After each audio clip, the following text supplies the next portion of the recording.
You're talking to us? I was looking at the TV breaking news. Good afternoon, Chair Vollendroff, Okay. members Garrett, and guests. The lobbies are open and the recording has begun. Thank you, Gretchen. I'll now convene the executive management team meeting for the Liquor and Cannabis Board for Wednesday, September 10th. Welcome, everybody. We will jump right in with our agenda. And our first up is general agency updates. And an introduction of our new CFO, Spencer Good, if I'm not mistaken. Can't see your name here, Spencer, so I think I got that right. With a last name that's like right. Good, we're starting off well. That's a good last name for a new position. So Tony, I'll turn it over to you. Thank you, Chair Vollendroff. Good afternoon, and Member Garrett. Yes, Spencer Good is here. We're very happy. He's been here just over a week and he's hit the ground running. Spencer comes to us from DSHS, where he oversaw a multi-million-dollar portfolio. He dealt with OFM, the governor's office, the legislature. He has experience with all of those agencies. He was previously a budget manager and had experience in other roles at Department of Commerce and Ecology. And he is fitting right in. He had to jump into our allotments as soon as he got here. And he is a lifelong Washingtonian and an avid Coug. I did not tell him yet that you are an avid Husky, but I will tell him now. I'm pretty sure I heard that in you the did? board meeting. Okay. Excellent. So you will find it a fairly equal split of Cougs and Huskies throughout this agency. So that's pretty fair. Spencer holds a bachelor's from Wazoo and an MBA from Western Governors University. He is married and has a little one and a dog. And he told us during the interview he's a big skier and is already talking about getting his little one on skis. And his little one doesn't quite walk yet. So there we go. Way to do it. There you go. That's his plan. So we're very excited to have Spencer here. And I will turn it over for him for a moment. Turn it over to Spencer for a moment in case he wants to say anything. Yeah, no, just thanks for the welcome. And I do believe I have the biggest banner in my office for Wazoo. So I think I have a step up on the rest of the Huskies in the building. So. Well, welcome. We'll have to up our game here a little bit on the Husky side of the house, but welcome. We're thrilled. It sounds like your background will do well for the LCB. And so just really glad to have you here. Thank you. Same here. All right, Tony, you can go ahead. So other updates, we're still in the process of hiring for our HR director. We're in the interview process. And Spencer is in the process of hiring the budget manager. Aaron Hansen took a different position within the state and he left basically at the same time or the day before Spencer started. So that's another thing that Spencer has to deal with is hiring a budget manager. Kyle Solomon, I think, no, that's not quite right. Kyle is Solomon is our new BA who also reported to Aaron. He's started mid-August. So Spencer will be looking to fill that budget manager position soon so he can have a full team in finance. There are a few other crucial IT positions that IT is filling. One of them relates to Salesforce. So hopefully those positions can be filled soon as well. Regarding Salesforce and leads, I imagine other people are going to talk about this, but I will say at a high level, we continue with our stabilization efforts. We are continuing to work on our bugs and defects. We have seen a slight improvement in the number of bugs and defects.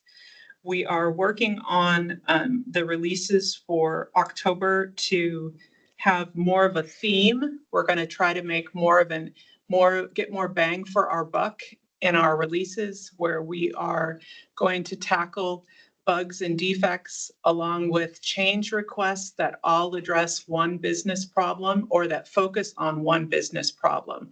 So we're putting change requests are those lists of enhancements that we've been creating for over a year on changes that we know we need to have. And so we're going to try to attack some of the problems a little bit differently. Instead of just going with numerical priority, we're going to go with some themes and see if we can do releases of new code that address one business problem at a time, and see if that will help overall improve the system. So we're working diligently to put the right bugs and defects and change requests in the right buckets, and then go forward from there.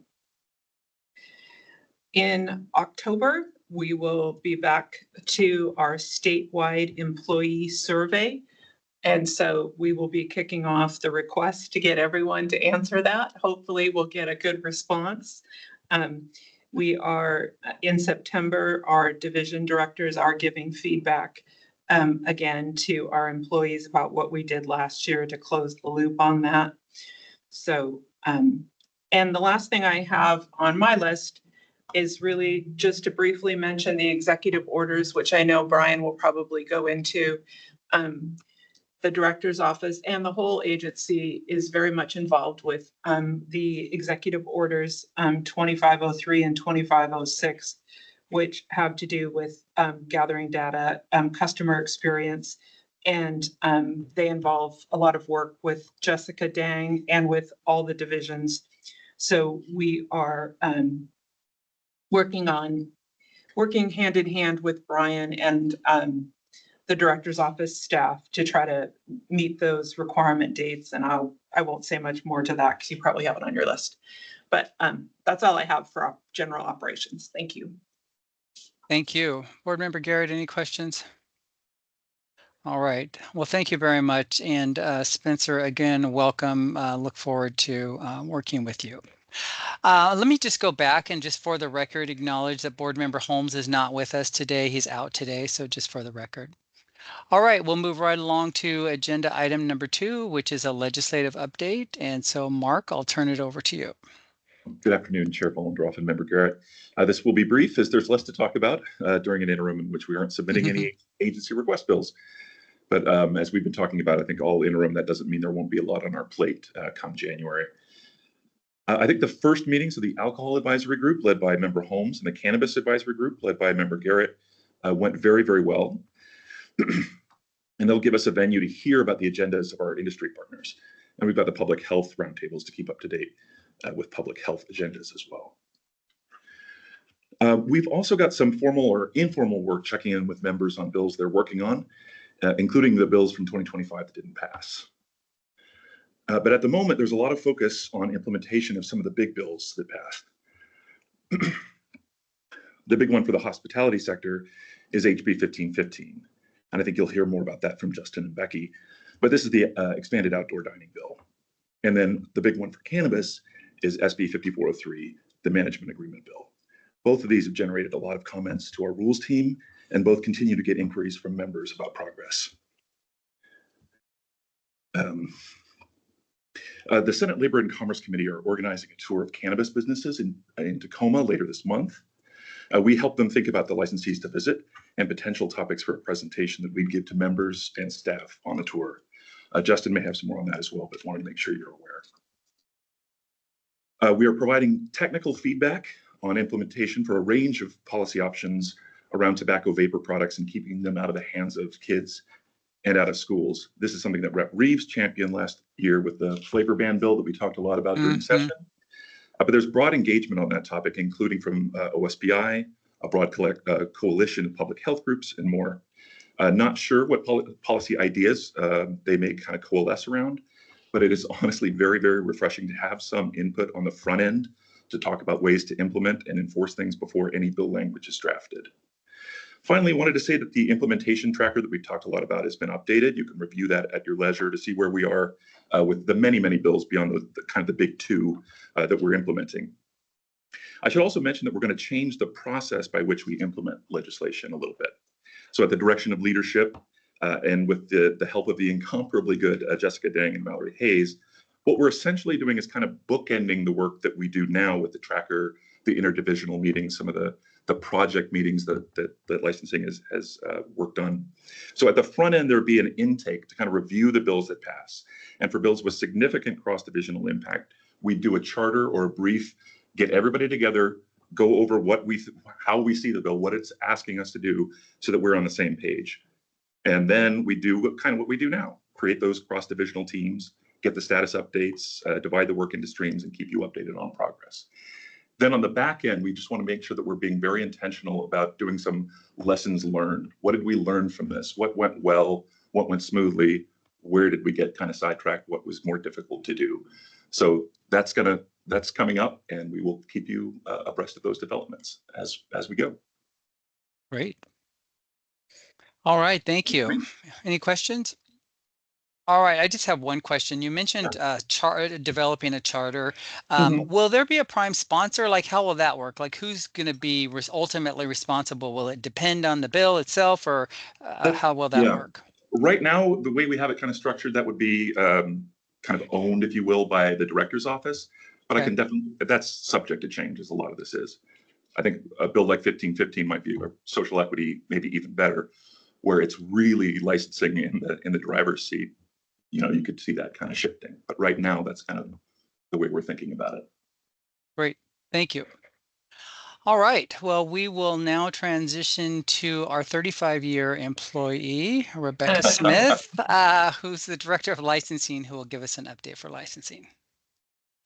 So I love when you say 35 years. I think that's how old I am. And I get confused a little bit. I didn't say how young you look, how you look 35. So good afternoon, Chair Vollenjoff and Board Member Garrett. I just want to start with some customer service updates. And, you know, we issued last month 369 special occasion licenses, 353 regular and 16 all ages. That the events included Seafair last month, Virginia Mason, Boeing Golf and Children's Hospital Classic, and Bumper Shoot. We rarely get calls from our special occasion folks letting us know how the event went, unless, of course, it's enforcement and things went badly. But this year, we did receive a phone call from Children's Hospital, and they shared that they made over $17 million for uncompensated care through the golf tournament. So Wow. it's good for staff to hear what their work is doing. And so it was, everybody felt really positive about that. As far as phone calls, customer service answered fewer phone calls this last month that we've attributed partly to the search team helping out. We had 2 folks assigned to licensing to customer service directly, and we've actually, they will fall off this Friday, but they were very helpful in answering some of the phone calls, but less calls are coming in, so there's less of a need to have those 2 staff assisting us. And less calls by meaning that I think each one of them was probably answering 1.5 phone calls a day, which doesn't seem like a cost benefit to Accenture. Outreach 1515, I just have to mention that we did a public engagement session on September 4th, and that was just to provide an overview of the licensing process. We heard in the other 2 engagements that the rules teams had done that people had a lot of questions about just the licensing process itself. So we staff did an introduction of who are the group that's going to be working on 1515, who folks can reach out to, that we went over the overview of the 3 authorizations, the LCB portal, a review of the operating plan as well as of the template itself, and the GIS map. So what people can expect to see once folks start applying or local authorities start applying. That we had 97 attendees, which is a great turnout for a listen and education. That we've also received 4 speaking requests.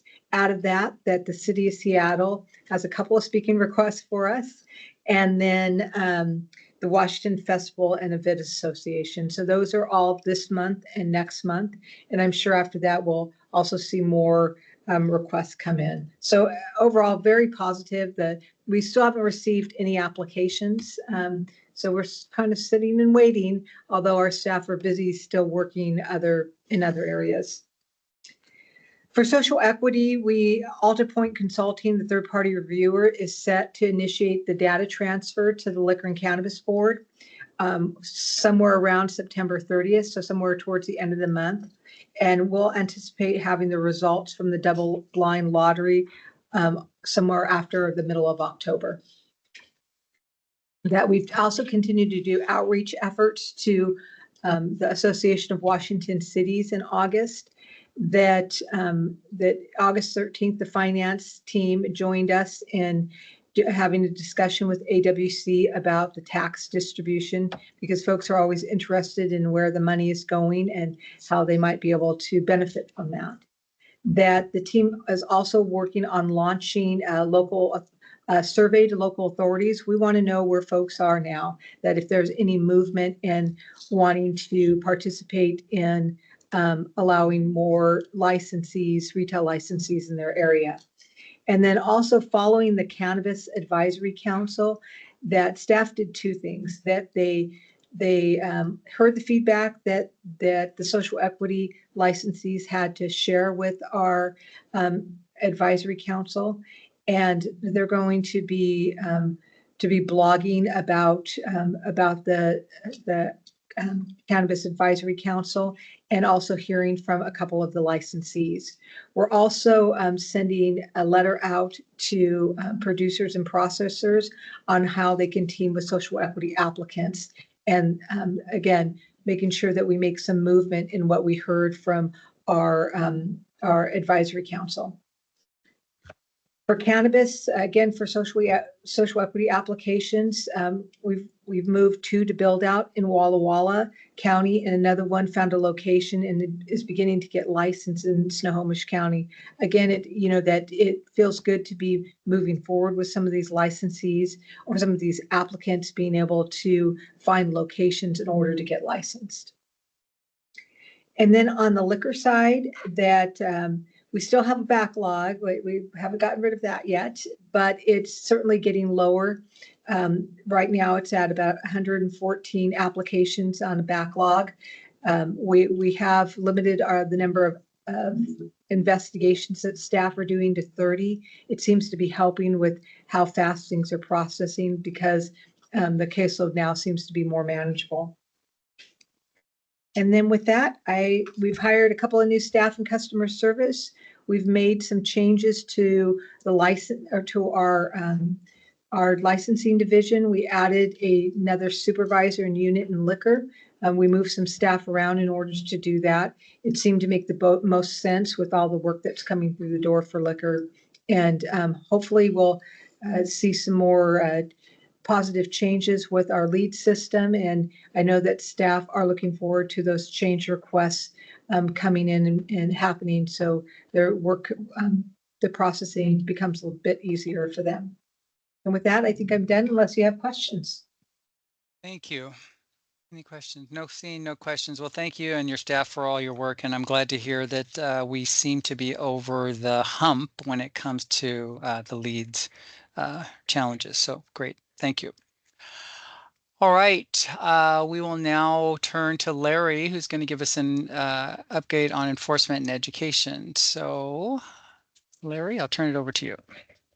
Hey, good afternoon, Chair Vollendroff and Board Member Garrett. Somebody please wave at me. I know sometimes my microphone goes out in the middle of briefings. So yeah, we can hear I know you you'll fine. tell me, Jim, but yeah, Oh, somebody yeah. let me know in the room. Hey, good afternoon. I think I'll lead in with the FDA contract. I know it's a recurring question and concern right now. We did a lot of good work to get the initial RFP out in the less than 7 days. Thank you to Will, Tony, and the finance team who got that pushed back to the FDA. It's been about a week and a half, and we are still waiting for them to reach back out to us on the next step in the process. Susan did hear from her contact this morning that they are still intending to extend the contract for an additional 5 years, but we haven't seen that paperwork move. highlighting that and amplifying that, because if it does not get signed in the requisite amount of time, at the end of the month, funding ceases for those positions. And we are working with HR to be prepared if that happens. We do have 2 vacancies on that team and a pending resignation that I do hope to fill once we see that contract cross the finish line. As Mark mentioned, yeah, we have staff standing by preparing to support the Labor and Commerce Committee visit. For those visits out to some of the industry locations, we have a few supervisors and experienced staff who'll be on hand to assist with answering questions. I and both the DCs will be in our second half of in-service training, but we'll definitely be available for follow-up and additional questions. But I think you all know the cannabis staff we're going to visit are well-versed and should be able to handle most of the questions if they arise. Want to talk a little bit about the retail enforcement and education teams doing some proactive work with both communications and Kristen. They were working on developing a flyer aimed at being a better sensor for some of the complaints we saw at the end of the school year. Most of these complaints came from educators, came from after-school programs, and came from a few law enforcement members related to licensees, primarily convenience stores, possibly allowing students to purchase unauthorized products. A primary concern from some of the non-law enforcement personnel were they thought the complaint was of concern. They did not like the idea of youth having access to it, but maybe not wanting to call the police or notify law enforcement, even with our compliance consultants and education staff. So we developed a flyer with a QR code that it doesn't have any law enforcement or investigative requirement on it, but what it does have is some specific questions about, are you concerned about your youth, your child, your student having access to X, Y, or Z product? And it's a direct link to our report portal for our customer service personnel. You can leave an anonymous complaint, or you can give information if you want to give more information. So it's one more tool that we have. The other thing that we did was we had a training with the captains last week where we talked about some of our industry partners and some of our stakeholders, and we moved guidance counselors, educators, after-school programs up to the top of the list. Some of the teams, sometimes we focus on local law enforcement agencies and peer agencies, but with the beginning of the school year, we're leaning towards reaching out to schools and trying to get back into the education conversation since it is the beginning of the school year. That flyer's in final revisions, and I'd be happy to provide it to the leadership team and to the board just for review to see what we worked on. Would love to see it. Yeah. And following Becky's comments, we also followed up on some comments from the 2 advisory councils that I got to attend last month. Both were good opportunities for me to hear some of the concerns on the proactive side and then a little bit on the reactive side. One of the things that the retail team and I discussed were unlicensed establishments, and I've spoken a little bit about that to both the agency director and some of the other leaders. While the liquor retail establishments got a little bit of press release and a little bit of view, we saw a doubling in the complaints for unlicensed establishments for cannabis establishments. And another recurring issue for us is some of these establishments, even though we go and do search warrants that are manpower and resource intensive, we see them open again the next week. Some of the local agencies are working on a more proactive posture, like possibly a seizure or something to prevent that from happening. But the most recent seizure, which was the Red Barn, was open again this weekend. So how we continue to investigate that, how we continue to help our peer law enforcement agencies with steps that they can take, as well as working with State Patrol, who is actually tasked with working on the illicit market. Our teams, as you know, are focused on the actual licensees and helping there.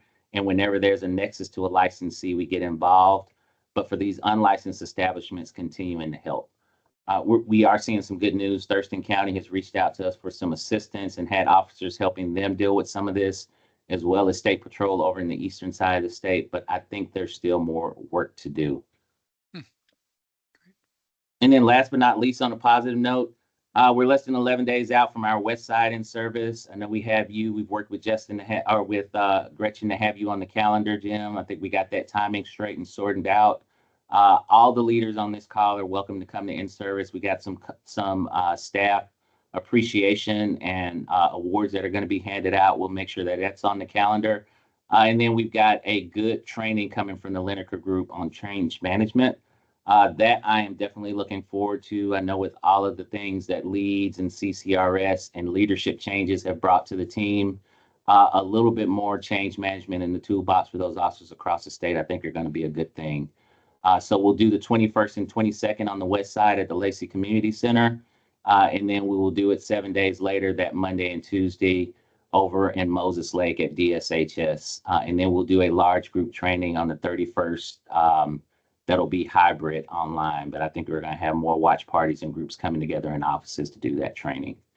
Great. Any questions or feedback? No questions. But just thank you for all the work that you're doing. Looking forward to participating in your in-service. And I appreciate too, both you and licensing, mentioning the follow-up from both the Cannabis Advisory Council and the Alcohol Advisory Council. I think that points to the value of those meetings and having leadership there to follow up on the issues that come up in real time during those meetings. So appreciate that. Definitely. Thank you. All right. Moving right along, we're going to have a policy update from Justin. Good afternoon, Board Chair Vollendroff and Member Garrett. I won't cover too much on the rules front because you've got a couple updates this week.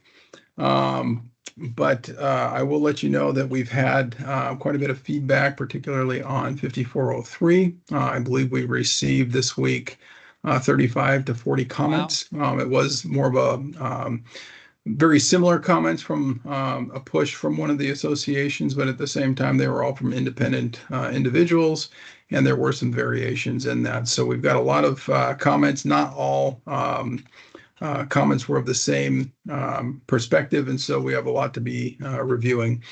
We've been working on doing some preliminary drafts, and we haven't shared anything out yet because we haven't even got through the internal process with the other divisions, and we're getting this much feedback. So a lot to be thinking about in that particular area.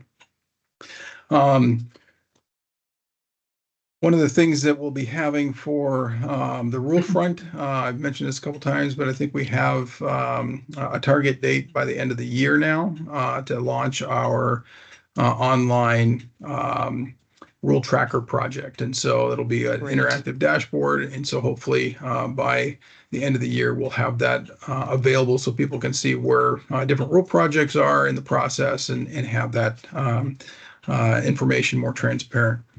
We're also looking at on the tribal front, we're updating a lot of the policies right now. It's going to be a focus over the next month or so. We've got some policies that are a little bit outdated. 2020 was the last update on one of them. We've had a couple different changes, particularly since we've changed border and norm policies more into a interpretive statement, policy statement approach. And so we're trying to do some cleanup with those particular efforts there.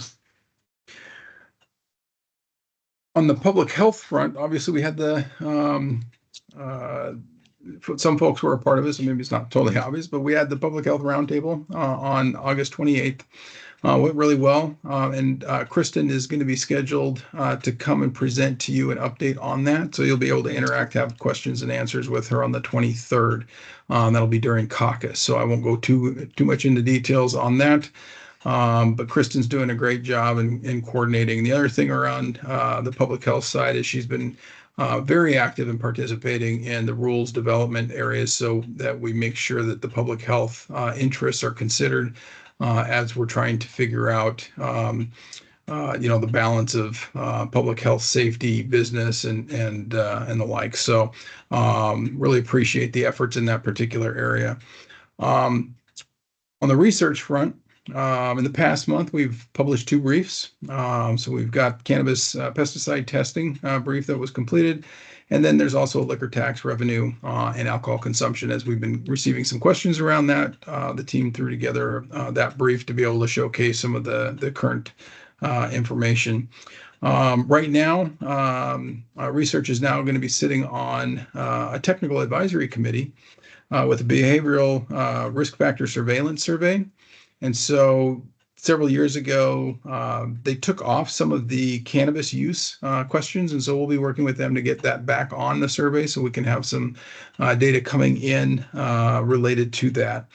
Next month, we're going to be completing a draft for the social equity evaluation for the legislative report. So we'll be able to share that with everybody on the leadership team and the board here shortly. And then we're also submitting IRB approval for the sports entertainment facility pilot project. And so that's underway as well.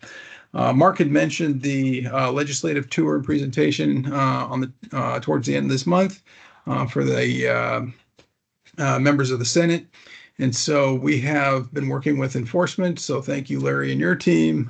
We've got a couple folks that are lined up to go along with the senators on-site tours. And really the Senate staff are setting these up with the licensees, and they wanted to see a cannabis grow, a retailer, a lab, possibly a vapor product store, since the vapor product conversation is very active. And so most of that's going to be done within Pierce County. So they can make several visits throughout the day, and they'll be also looking at tribal locations that understand what that dynamic is like. So we've got that coming up, and Mark and I will be presenting during a lunch for the members to talk a little bit about the history and some of the questions that are coming up around the separation of, kind of like with alcohol, the 3-tier model. They have some questions around that and how it relates to the cannabis industry. So we'll be kind of going through that with them during the course of the presentation. So I'm sure we'll be providing an update on that shortly thereafter. But we're not sure how many members are going to be participating yet. So hopefully we'll have a good turnout so we can have that information there. And so the last thing I just want to do is call out, quite frankly, praise for my whole team. We've got a lot going on, usually do. And all 4 of the programs are working so collaboratively with one another. It's just really great to see. So when help is needed, they pick it up when there are debates and where we need to explore further information for a variety of issues. Everybody's willing to jump in, and that also extends into the divisions, and we're getting a lot of support from licensing and enforcement in particular around some of these topics.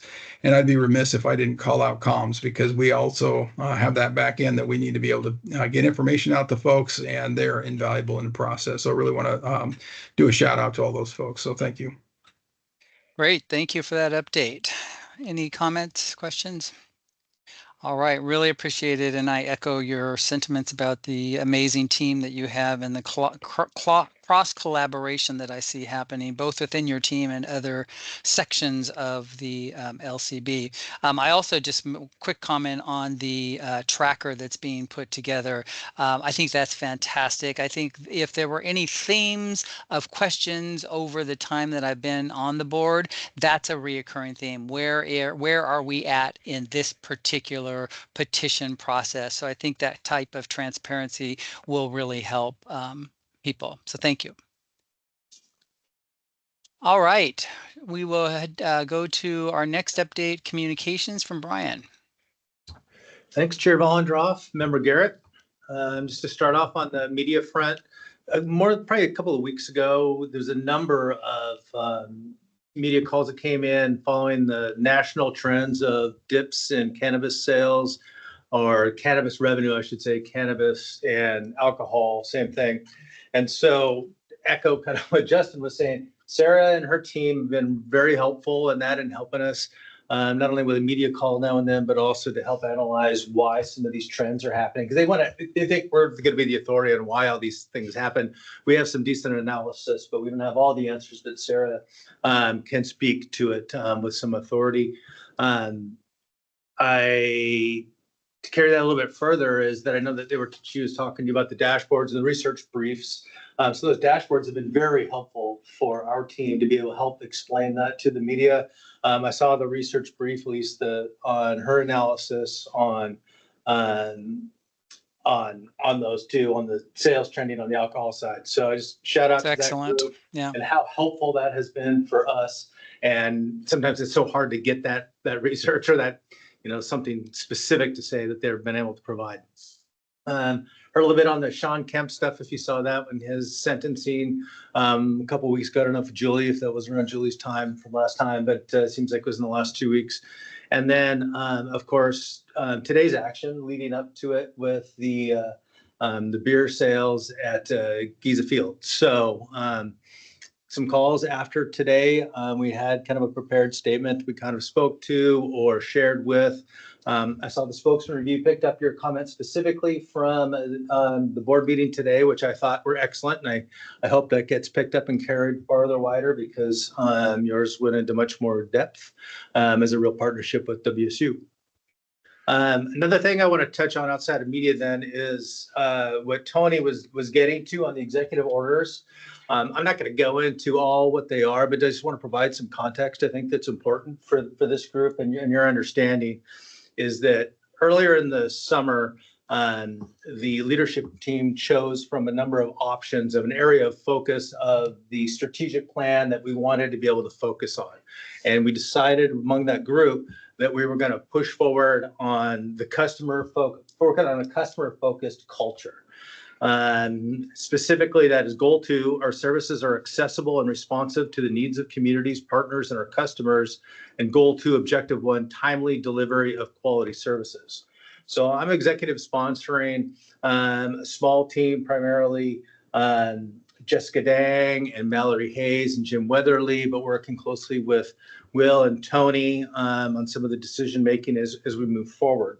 But if you put that together, there have been 2 executive orders that have come out. One in January on permitting and licensing timeliness, which the licensing division has made no small effort to help us move that along to where we are right now. But it's going to be ongoing. It's not going to end here. We're just in the beginning phase. But just last week, they dropped a second one, which was 2506, transforming the customer experience and service delivery. So it kind of folds a little bit of the first executive order. They're connected, but it's a much broader. And we knew that there was something that was coming along those lines, which kind of helped guide some of our thinking about why we would choose this customer focused culture and the customer experience. But it's very extensive. And there are a number of deadlines and a number of expectations, 30, 60, 90, 120, 1 year, 2 years kind of thing. It's looking out a ways. And so this team, and with the help of the divisions, we will try and keep you informed as we move along on this and choose where we're going to put all of our resources and how we're progressing along those lines. But I think it's a good team that'll work forward. We're on it, and I just want you to be aware. But big efforts that'll be for this agency, but it's affecting all the agencies and the conversations that I have with other folks that do what I do. And then just to echo some of the stuff, we're on board as a partner with Becky's team and the others on the 1515 implementation. You'll hear more on that. Maybe you saw on our website that we launched a new section on the homepage, which looks pretty cool. It'll serve as kind of a clearinghouse for our efforts on this initiative and what cities and counties and licensees and all people, general public, would be interested in learning about the expanded alcohol service and how that might affect where they live. Thanks to Mark for all of his work on doing the ledge summaries, which we produce every year, which is a real great tool. Those are live now on the website. We publish those each year. It's just kind of a quick way to get an idea of what's in the legislation and what's going to come out of that. And then just tied in with that, I think a little bit is Julie's work. Continues to be involved on the LEADS project, but also she's been leading the plain language team for 2 years now, which is actually one chunk of the executive order. So her work on keeping that process moving along will be something we'll be able to plug into our effort and our results, I guess, overall for our reporting on the executive orders. So I'm just going to stop there. Unless you have any questions? No questions. Thank you for your work. I'm glad to know that you're involved in the executive orders that are coming out, and the team that's been pulled together sounds pretty fantastic. So thank you. Yes. All right, we will transition to our final agenda item, which is to hear from our director, Will Lakela, and I'll turn it over to you, Will. All right. Well, good afternoon, Chair Vollendroff, Board Member Garrett.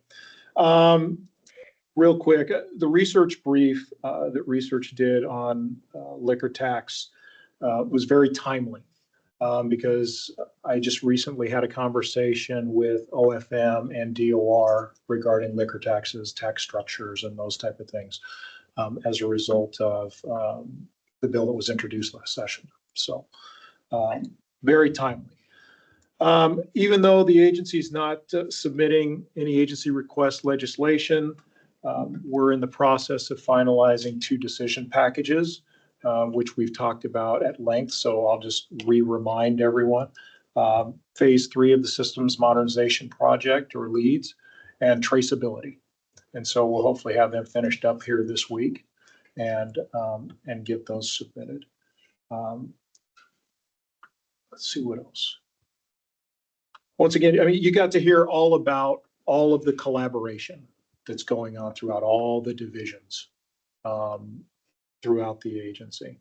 I'm extremely appreciative of how much collaboration is going on.